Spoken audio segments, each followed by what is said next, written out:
MCA ma viwandani e kachungo bura ma Makadara Aaron Kang'ara Wangare kod jowetene mamoko ariyo ochwal e nyim doho ma Makadara kidonjonegi kod keth mar kuo gang'enge kod ketho mwandu.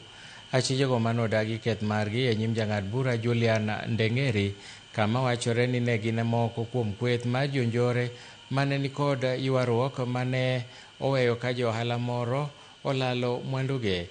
Ji adekgo owe kod bond mar siling gana 500 moro ka moro, kachiel kuomgi to owe kod bond mar siling milion 1.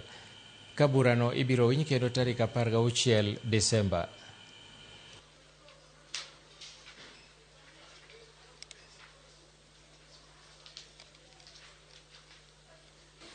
In the present case, the state has expressly indicated that it does not oppose the release of the accused persons on bond. No material has been placed before this court demonstrating that the accused persons present a flight risk, are likely to interfere with the witnesses, or that there otherwise exists compelling reasons for warranting their continued detention. Each will execute a bond of Kenya shillings 1 million with 2 sureties of a like amount.